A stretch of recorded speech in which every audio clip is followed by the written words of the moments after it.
Welcome to the tutorial on auditing. Today we are going to discuss about the international standard on quality control for the audit firms. I mean quality control for firms that perform audits and reviews of financial statements and other assurance and related services engagements. I mean we are going to learn about the elements of a system of quality control. To ensure the quality control, an audit firm should establish and maintain a system of quality control that includes policies and procedures that address each of the following elements. I mean, to establish and maintain a quality control, an audit firm should address the following elements. The first one is leadership responsibilities for quality within the firm, relevant ethical requirements, acceptance and continuance of client relationships and specific engagements, human resources, engagement performance, and monitoring. These are the elements on which an audit firm should establish and maintain policies and procedures for ensuring quality control. The first one is leadership responsibilities for quality within the firm. Here the firm means audit firms.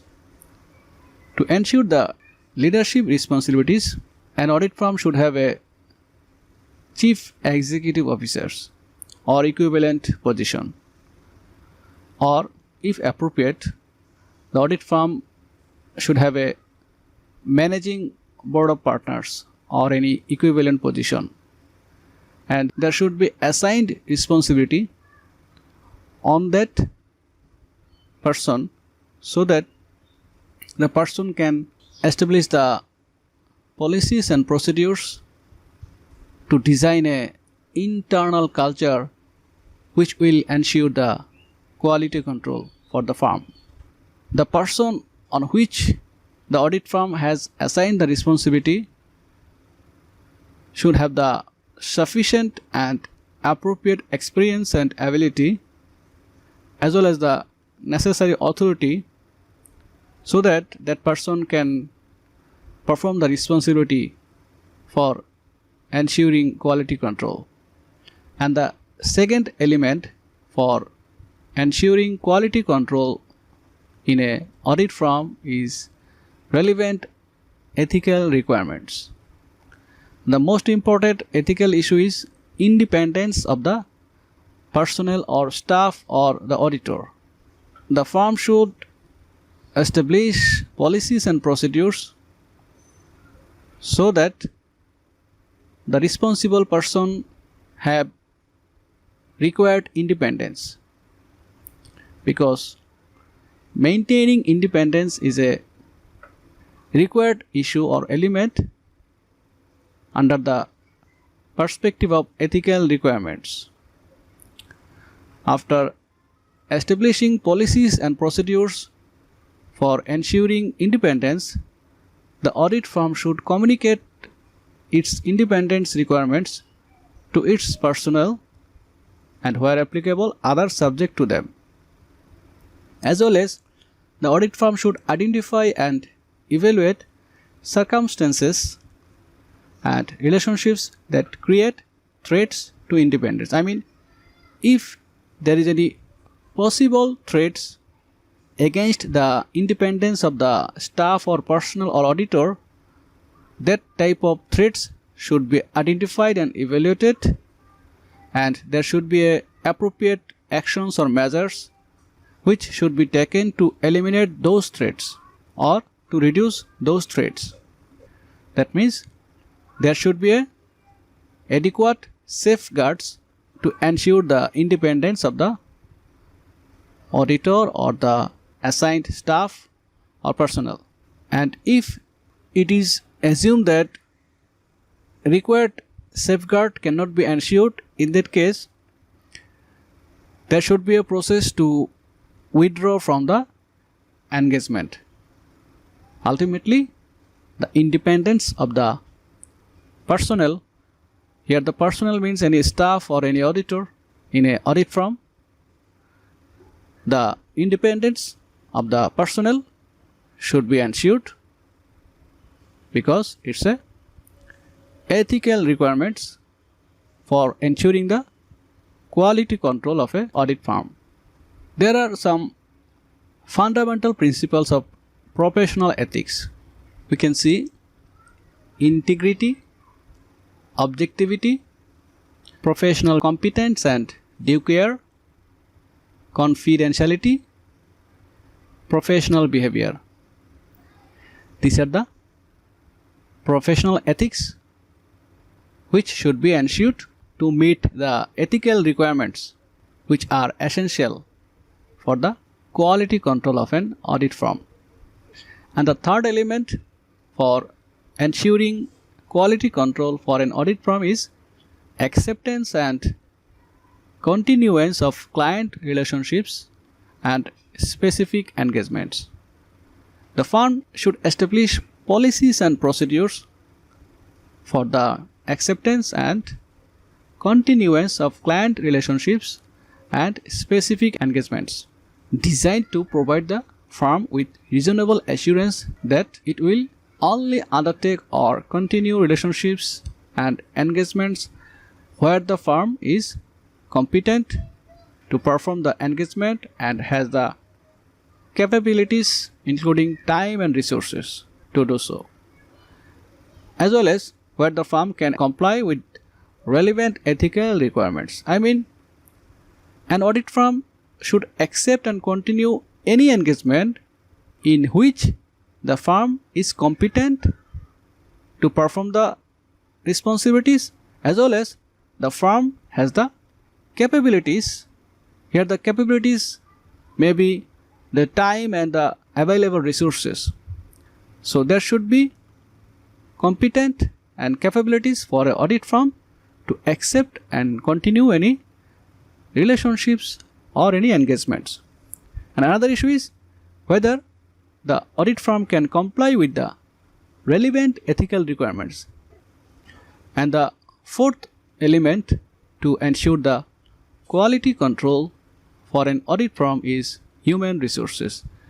There should be sufficient personnel or staff or auditor with required competence, capabilities and commitment. That means there should be sufficient personnel or staff or auditor with the required competence, capabilities and commitment to perform the engagements in accordance with the professional standards and applicable legal and regulatory requirements. And the personnel should have the competence, capabilities and commitment which will enable the firm or the engagement partners to issue the reports. Here the report means the audit reports that are appropriate in the circumstances. That is why the firm should assign responsibility for each engagement to an engagement partner and shall establish required policies and procedures. I mean, to ensure the quality control in a audit firm, there should be a competent, capable and committed personnel who can perform the engagements according to the standard and legal and regulatory requirements. To ensure competent and capable human resource, there should be policies and procedures for the following aspects. We can see recruitment, performance evaluation, capabilities including time to perform assignments, competence, career development, promotion, compensation and the estimation of personnel needs.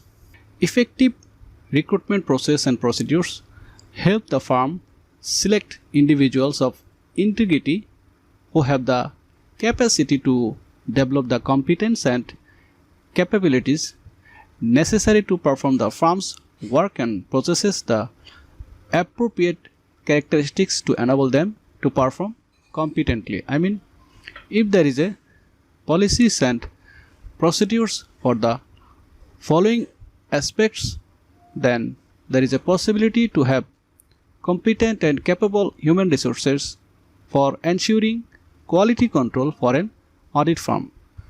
Competence can be developed through a variety of methods such as professional education, continuing professional development including training, work experience, coaching by more experienced staff, for example, other members of the engagement team, and the last one is independence education for personnel who are required to be independent. These are the process by which we can ensure the competence for the personnel or the human resources of an audit firm. And the fifth element for ensuring quality control of an audit firm is engagement performance. The firm should establish policies and procedures so that those policies and procedures can provide reasonable assurance for the performance of the engagement. And those policies and procedures should include matters relevant to promoting consistency in the quality of the engagement performance, supervision responsibilities, review responsibilities. And we can see the firm's review responsibility policies and procedures shall be determined on the basis that work of less experienced team members is reviewed by the more experienced engagement team members. The last element to ensure the quality control for an audit firm is monitoring. The audit firm should establish a monitoring process designed to provide it with reasonable assurance that the policies and procedures relating to the system of quality control are relevant, adequate, and operating effectively. I mean, there may be some policies and procedures, whether those policies and procedures are performing well or whether those policies and procedures are relevant, adequate, and operating effectively. To check these issues, there should be an effective monitoring process, and this monitoring process shall include an ongoing consideration and evaluation of the firm's system of quality control. For that purpose, there should be inspection of at least one completed engagement for each engagement partner, and this process shall require responsibility for the monitoring process to be assigned to a partner or the partners or the persons with sufficient and appropriate experience and authority. I mean, to ensure the effective monitoring, there should be a efficient and sufficient experienced person with the required authority. And the last issue is the monitoring process shall require that those performing the engagement or the engagement quality control review are not involved in inspecting the engagement. Ultimately, we can say there should be competence, independence, and confidentiality in auditing process for ensuring the quality control. To ensure the competence, the personnel, the auditor, should be a CA qualified person. Here, CA means Chartered Accountancy. In the perspective of Bangladesh, the degree from Institute of Chartered Accountants of Bangladesh, ICAB, is the authorized institute for providing Chartered Accountancy degree. To be an competent auditor, the person should have the CA degree. And to ensure the independence, the auditor should perform the responsibility without any fear or favor. If the auditor is not independent, in that case, his or her opinion is not reliable. Sometimes it is said that an auditor must be ready to resign rather than to sign a document which he or she does not approve of. To ensure the independence, the auditor should perform the responsibilities without any fear or favor. Last issue is confidentiality. The auditor should keep the information concerning his client's confidentiality. That means the auditor should not disclose any information to others unless there is a legal or professional duty to disclose those information. For ensuring a quality auditing, there should be competence, independence, and confidentiality in the auditing process. Thank you.